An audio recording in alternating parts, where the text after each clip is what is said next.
People out there worry quite a lot around, am I interrupting someone? Am I annoying them? Am I a nuisance? And I've noticed for lots of people, it's a worry that could be affecting their results. She sent those 10 out to those top donors. And again, the amount of lovely feedback she got was just different. And happily, she did it because it would make them feel good. He just said, I've never ever been contacted by any charity that I've supported before just to be thanked. And it really put a smile on my face and made my day. So then, when I got back to the office again, I realised he'd given another donation off the back of our chat.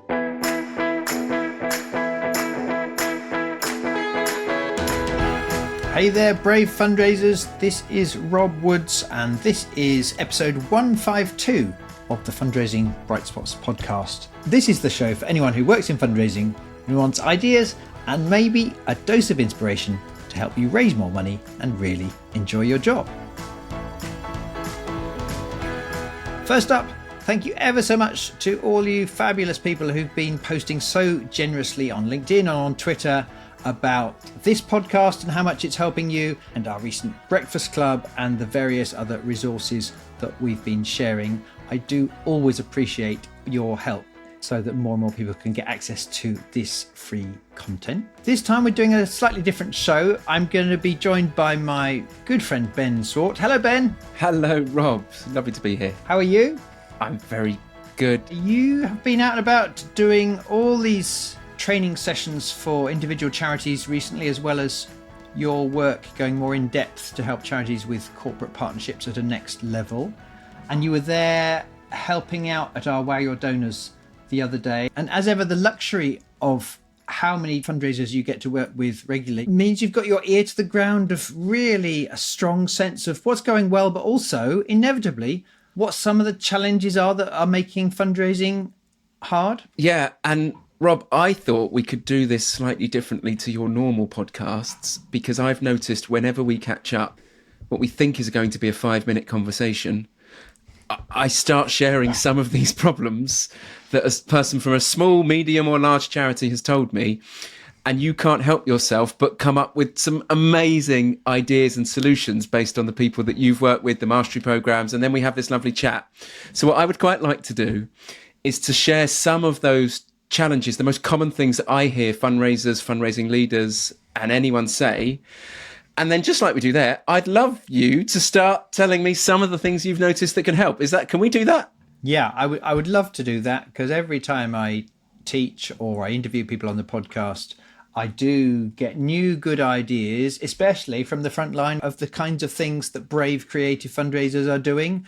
And those very examples often serve me to reframe and think of the possible rather than the impossible. And so if I can, I'm going to share some of those examples, especially from our corporate mastery and our current major gifts mastery programs. They are approaching the end now. We've just done day 3 the other day. So we've got day 4 coming up soon. And it's such a joy for me to hear back on days 2, day 3, day 4 about how people are getting on and how things are becoming easier, progress is happening. So if I can share some of the things those people have been doing with our listeners, and if it could just help give our listeners a boost today, then that would be a great result, I think. Brilliant. Well, I was just talking today to somebody who is the head of a team, and one of the things that she's noticed that they've really struggled with, and there's, I think, 2 aspects to this, is one of them is many of the donors, institutions, trusts and companies that she and her team are trying to get coffees and conversations in with, and if you're playing Rob Woods bingo, test drives, book more test drives, that I know is a core part of the mastery course. One of the challenges they're finding is that the donor seems like the signals they're sending are, we don't want you to have conversations with us, or we don't want unsolicited approaches, I think is the phrase that she used. Mm-hmm. And that coupled with, I think, some things they're noticing across the board with cost of living crisis, with communications that are having internally and externally, there just seems to be almost, I think, an exhaustion of, what should I do, Rob? How do I feel like I'm getting a sense of progress? What are ideas that I've got? And I'm interested. I've noticed really early on the mastery courses, there's some things that that you do and some stories you've heard that have helped shift this and flip it on its head. What would you say? There's a couple of things that occur to me. One of them is quite short and sweet, and it's kind of obvious in a way, but there's a brilliant fundraiser called Rachel who was on our last Major Gifts Mastery program. But I spoke to her about 10 days ago, and she just shared with me this example of coming back from, I guess, day 2 of our program. And she was thinking, what can we do to help our wonderful supporters, generous supporters of all kinds? How can we get closer to them, help them feel thanked? I don't want to, like, they're being so generous, I don't want to go out and seek more money as much as just make them feel great, which is one of the objectives of our Wow Your Donors work. And she heard that in a couple of months' time, there was going to be a series of events on the lawn outside the hospice, and other departments than hers in the hospice were hiring a marquee for these events. Nothing to do with fundraising. But she chatted to the person organising the events, and it turned out that at least one, if not 2 of the days during that week it was up, the marquee wasn't going to be used. So she put 2 and 2 together and said, I wonder if I could do an extra thanking event that's never happened before, no one's asked me to do. No donors have said, please could you make us feel special, Rachel? I wonder if I could do that. Anyway, she just got that idea in her head. She had the conversations needed. Didn't cost the charity any more for the venue. Beautiful marquee already up and so on. Forgive me, I don't know the detail of whether they were able to get some refreshments sponsored or whether they did require a little budget for that. But then she and her colleagues sent out letters, sent out emails, made phone calls. They managed to get 130 of their charity supporters coming to this lovely, warm, happy thanking event, making their community supporters, trusts, major donors, companies, volunteers, making everybody feel really good. She was very specific. I mean, you don't need to do this, but she was very clear to all of her colleagues not to ask for money. The outcome was to make these generous people in her community feel great. She worked hard on the detail. She got lots of photos sent in by the different supporters. So there's photos of people doing this classic car event, and there's, various other fun runs and tough mudders and skydives and different, and they had a constantly running photo loop of all the different wonderful people doing different things to help this hospice do what it does. Again, they didn't ask for money. I think they did tell a couple of lovely welcome speeches, probably including a couple of stories about the kinds of difference that is made because these generous supporters do what they do. Oh, and also she worked hard to introduce different groups to each other.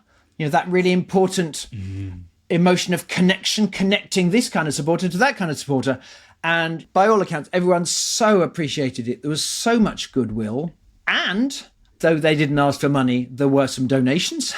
Yep. And guess how much easier it was for Rachel and her colleagues to get follow-up conversations with any of those groups, set up one-to-one visits to the hospice following that event when people had got re-inspired by the difference their generosity had already made, and also just this wonderful feeling of belonging and feeling part of something bigger than just themselves. I love that, Rob. I've noticed one of the challenges is some people might think that that's the sort of event that they're inviting somebody to, but without realising it, their focus on the invitation and the focus on the event is still, what can I get out of them? Can I explain to them that we need money? Can I help them see we fit their criteria? Whereas there is just a difference in the way you speak the invitation, the agenda of the day. If the aim is, what can I do to help them feel good about this interaction? That just shifts my whole focus away from what can I do to prove we fit your criteria, that we should be there for a solicited gift. I love that. I know it sounds like a tiny thing, and I can imagine the listeners I can see why it might not seem so different, but imagine your focus if it were only on what could I do to help this person feel good about being associated with us. Yeah, that's a really good point. I have to say, I shared that example at a virtual conference I was speaking at yesterday, and someone was saying, how on earth did she get 130 people to come? I got a fraction of that when I did something similar. And I honestly think a massive upside to what you just said, the focus was on give, not get. The outcome was on making people feel great rather than sort of a bait and switch, get them to come and then see if we can also ask. Because she and all her team were super clear that was the outcome. I think that would have come across in your voice when you're on the phone asking someone to come. And it would affect the courage of Rachel's team member picking up the phone or sending a follow-up text or email. If you know you're genuinely seeking to give, not get, I think you get braver and more congruent and more likely to persevere. And that's, I think, is part of the reason why 130 people came. Yeah, I love it. In your time doing the Masters, Rob, have you got another answer to that challenge that you're thinking of? And it fits the same category, really. It's another example from our mastery program, which finished a few months ago with an excellent fundraiser called Emily. And she liked our concept of wow your donors, as in do something just a bit different or better than what people would have expected. So if the listener could picture what Christmas card, if at all, they did or didn't send to their supporters last December, I bet there's some really good ones. Emily decided she wanted to make her decent Christmas card, just have a bit more story to it, a bit more wow. And she didn't know what to do, but then she was searching around for an idea, and then she remembered that every year for her children's hospice, one of her colleagues organises a visit by someone who's got these animals, different year for the children to meet and pet and so on. And it's just a lovely event. Anyway, Emily remembered this and she talked to her colleague, I guess in marketing or the person who organised the event, and found this beautiful photograph of this very cute little penguin on someone's lap. You can't see the child's face, but you can see the cute penguin is being stroked and adored. And so they used that to create this Christmas card. They kind of Christmasified it with some kind of sparkly snowflake design around, and completely different kind of Christmas cards than they'd sent out before. Emily and her colleagues sent all of those out, and they just got such a level of warmth and engagement back from people just loving it. And she thought, well, I'm not going to stop there. I've got, I don't know, 8, 9, 10 especially generous donors, kind of really those who have donated most or most stretch for them in the last year. Could I just build on this? And what she did was she got a tiny bit of budget, and she worked with, I think it was Etsy or similar company. She got these little wooden penguin sort of Christmas decorations, or you could hang it up, you know, for different reasons depending on faith. She sent those 10 out to those top donors. And again, the amount of lovely feedback she got was just different. And happily, she did it because it would make them feel good.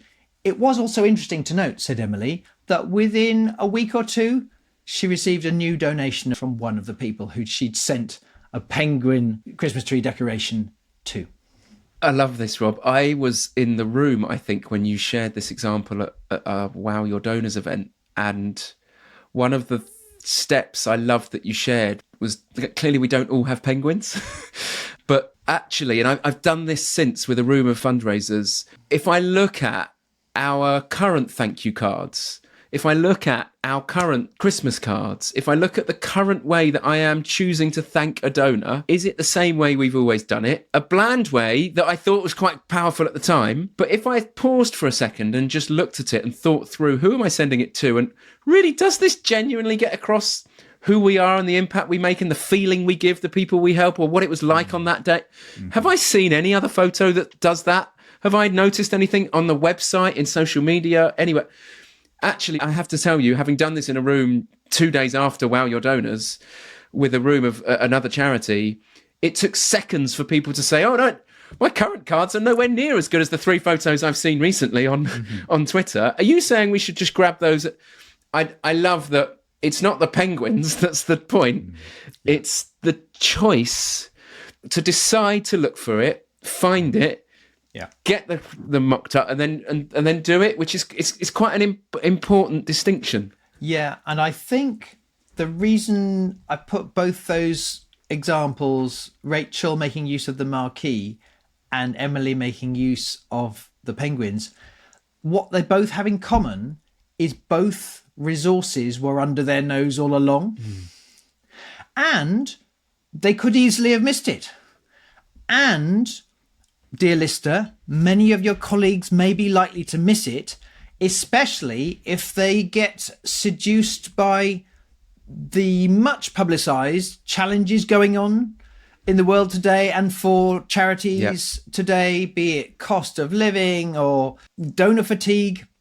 It is understandable that we focus our attention sometimes on all the reasons why fundraising is hard right now, which is not for me to say that those things aren't factors right now that affect the fundraising environment. But the problem is, if you focus too much of your attention on them, I think you are less likely to do what Emily and Rachel did and be resourceful. And as Ben is saying, look around you, notice some things that even if it's not a penguin, is there some resource, some asset, some key colleague, some story, some photo, some prop, some marquee? Is there something actually that might well be available that actually with a little courage and creativity and a conversation with a colleague, you could think through, maybe we could do this thing to actually increase our chances of really making our supporters feel special, or really increasing the chances that people would want to take a call with us or have a coffee with us or come to our event, i.e.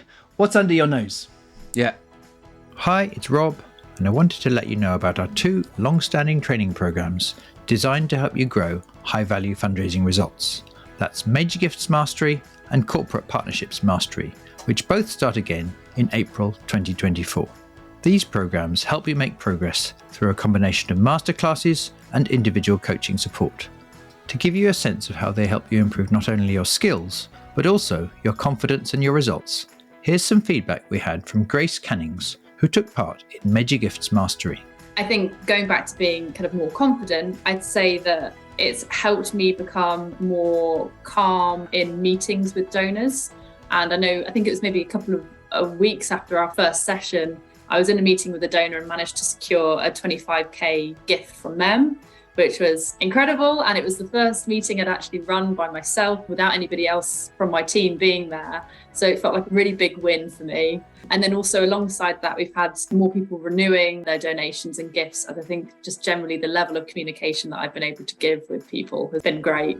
Yeah, I just implore anybody to go on this course. It's been fantastic. If you'd like to find out more about either of these 2 programs, go to brightspotfundraising.co.uk/services. Do you know, the other thing I hear a lot, especially when I'm talking to fundraisers about confidence picking up the phone, is people out there worry quite a lot around, am I interrupting someone? Am I annoying them? Am I a nuisance? Even if I'm calling to thank them, Ben, Rob, you talk a lot about thankathons. I remember my colleague who told me the one grumpy story of the person who didn't like getting the phone call. And I've noticed for lots of people, that's not just a worry they say in the training room with me or on or when talking to me. Actually, it's a worry that could be affecting their results.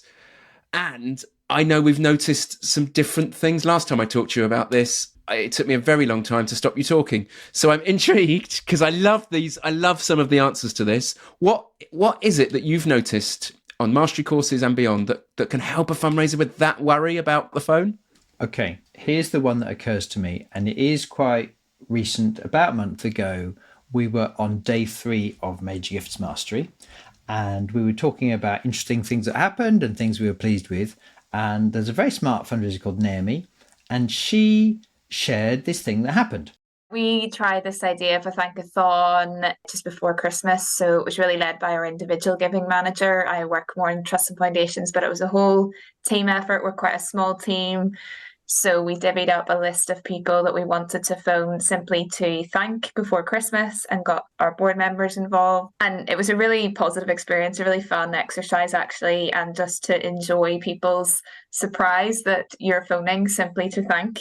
You could definitely notice the tone in their voice changing as you spoke and said, no, I really am phoning just to thank and not to ask. So it was a lovely experience, but I got on a plane to come over to the Bright Spot fundraising course that I'm doing, and I sat beside this gentleman and we started chatting. What are you heading to London for?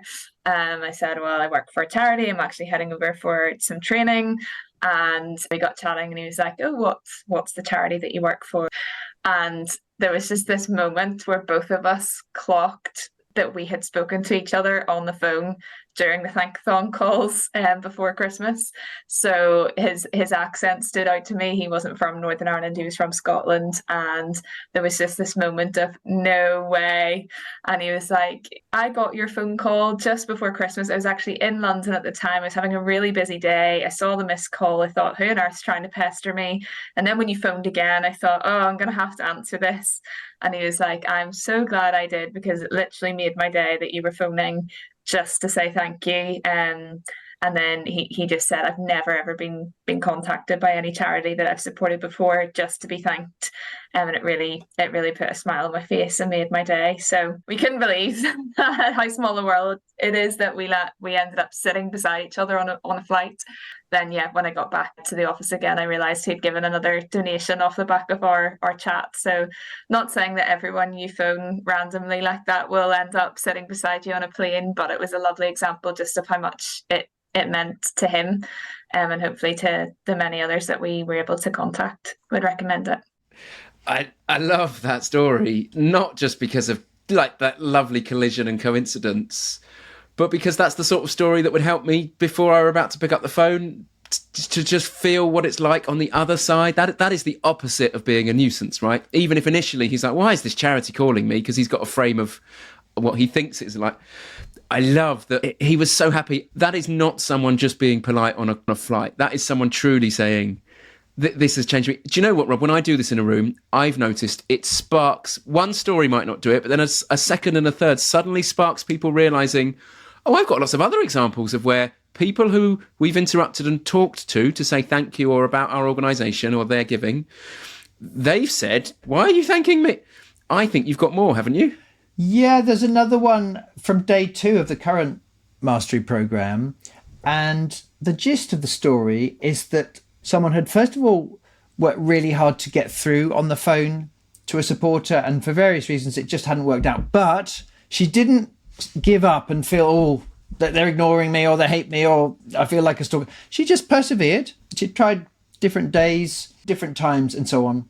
In the end, she did manage to get through and arrange for an existing supporter to come on a visit to the charity. And then it fell through. But again, she just set it all up again, in spite of that being a bit of a challenge. They did that second visit. The people who made use of the charity services weren't there on the day, but she introduced the donor to one of her colleagues and heard some amazing stories about the difference the charity makes and was able to just have a good chat about what's so difficult for the particular community that service serves. Anyway, near the end, the donor said, I would like to do more. It's clearly such important work. Long story short, they ended up agreeing to a new donation. I think it was £12,000, which was more than twice as much as they had ever given before. But the thing that the fundraiser particularly fed back to our group was, he then said, I didn't tell you this at the start because I didn't want to fuss, but today's my birthday. And honestly, this is the best birthday present I could possibly have, being able, with these resources I've got, to know that I'm making this much difference to keep these particular people more safe from danger. Thank you for making my birthday. And both these stories to go together for me, if ever I'm nervous of picking up the phone or ever I think, oh, should I ask? Giving is good for people. Adam Grant, the psychologist, has done various studies showing it releases wonderful feel-good hormones, dopamine and endorphins and all the rest of it in our blood if and when someone gets the chance to look beyond themselves and do a kind or generous act, they feel amazing. Probably our listeners know this feeling. Like, maybe it didn't happen today, but at some point in the last week or 2 weeks, you did a kind thing, listener. And maybe you did it because you're a good person, you did it out of duty, or did it, you felt you had no option. But in that moment, it felt good. The challenge in fundraising is sometimes we forget this because our colleagues talk about, please, can you go and get us some money? Like, how we need more funds to pay for the thing. We think about philanthropy in terms of the difference it makes to the charity and in particular to those it serves. Sometimes we forget it's a wonderful, generous thing if you can arrange for someone like that supporter to get to be even more generous to the tune of £12,000. Yeah. And hopefully this conversation, this story might just remind you to see that side and in that moment be that bit more brave. I mean, not in a pushy way, in a relaxed, calm way, knowing that you're doing a generous thing to offer them a coffee, a visit, or even the chance to donate. I love that, Rob. As ever, when you tell a real story like that, suddenly my brain is thinking of all the examples I've got that are similar. If you'll let me, there's two very quick ones. One is, I haven't just been a fundraiser for many years. For the last year, I have sat on a foundation, the ASOS Foundation. And having raised so much money for so long, I loved that feeling. I thought there was no feeling better. After our first trustee board meeting, where we signed off £1 million worth of giving, calm down, fundraisers who are listening, when we signed off £1 million worth of giving, I'd never felt like that before. I had never felt like that, knowing that 4 organisations were now going to do the things that they put into the proposals, and we met one of them. It was extraordinary, a totally different feeling, which chimes with exactly what you just said. I remember taking a donor on a visit to Childline on the 5th of January, and she said, she was a high-powered lawyer, accountant, but she said at the end of this visit, it was the first day back in the year for her. She decided to put it in the diary. So before she'd even got into the office, she went on this visit of Childline. And as she was walking out, she turned around to me and said, "This is the best beginning to a year I have ever had, Ben. I would normally be in a room talking about tax and legislation. I don't know how I'm going to replicate this feeling." And at the time, I thought I'd never forget that. But you know what? The next week when I went to pick up the phone as an inexperienced fundraiser, I don't think I focused on those feelings. Whereas one of my favourite things about the mastery, I was talking to someone recently who their coach helped them to remember they felt like they were being ghosted by a particular prospect, like they weren't getting back to them, they weren't replying to emails. And their coach asked them about when was the last time you actually had a conversation with them? Not the things that are going through your head about why they're not replying and they don't want to give or they don't like us. When was the last time you had a conversation with them? And she said, it was about 3 months ago. What happened? How did they leave that? They said they loved our work and they wanted me to get back in touch, but they'd be really busy. And you just suddenly, her state changed and it gave her the confidence to get back in touch. And lo and behold, a few weeks later, there was a gift. I love that even though we know these ideas or these experiences are in our head somewhere, you do need some help deliberately finding them to change your state before you're about to do something scary, like pick up the phone or meet someone. I love that, Rob, because without me stacking these memories and ideas and examples, my state and belief in my ability on the phone or the need for it would be quite low too. Yeah, really great examples, Ben. There's a couple of things that occur to me. One is I was listening to the Diary of a CEO podcast recently, and he was talking to, I think, a former CIA operative or expert who, as part of his training, really had to better understand the human brain and human nature in order to do what he does. And he was making a very powerful point about, in that impactful training, learning the difference between subjective and objective ideas. Said differently, the human mind, for all human beings, comes up with lots of stuff. The risk is that many human beings believe that everything their mind gives them is true, and they're just too accepting. Well, if I think that way, then that's truth. Whereas a lot of the power of that training is helping you see there's the subjective thing. The mind can be correct, the human brain can be correct, but equally it just is prone to emotionality and focusing on the most recent thing that happened.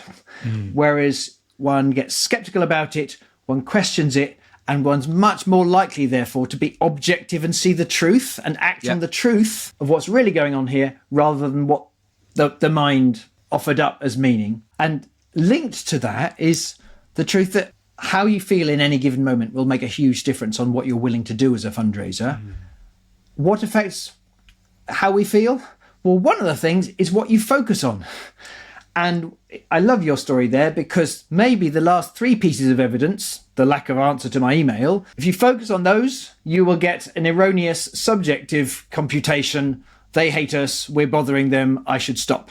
If you change your focus and ask the question, do I have any evidence of when giving is great for people? They're happy to hear from us. People love our charity. This particular supporter has said they do really care. If you change for a better question and therefore focus on those pieces of evidence, it does shift how you feel, and therefore your ability to bravely, confidently pick up the phone, send the email, go and talk to your colleague in finance, whatever it was that you'd been putting off because you were believing this understandable but actually inaccurate interpretation of the data. Ben, we need to finish soon. I hope our ideas and examples have just given some encouragement or inspiration or nudge to our listeners. I'm really conscious that not every charity has much training budget to be found, so their main way of learning is these free resources like the podcast and the Breakfast Club and so on that I do. That said, if our listener has some kind of sense that not just hearing a short example on a podcast, but really coming into our world for 6 months, masterclass, go away, go back to your job, so coaching, if a combination of these courses I do and all of the other support we give you would add up to a bigger difference in not only your skill and confidence, but also the results that flow from those 2 things, if you sense it would really help you, there are still a few places left at the time of publishing this podcast on both the Major Gifts Mastery Programme and the Corporate Partnerships Mastery Programme that are due to start in mid-April 2024. So do check out our website, brightspotfundraising.co.uk/services, for information about those if it suits you. As always, we'll put a transcript of this episode in the show notes in the podcast section of our website as well, so do follow that. If you ever get a chance to share these episodes with your colleagues or with your team, we're always ever so grateful. But for now, thank you so much, Ben, for making time to be the interviewer and share your examples. And especially to you, the listener, thank you for supporting our show. Thank you for caring about listening, and good luck with your fundraising. Bye-bye.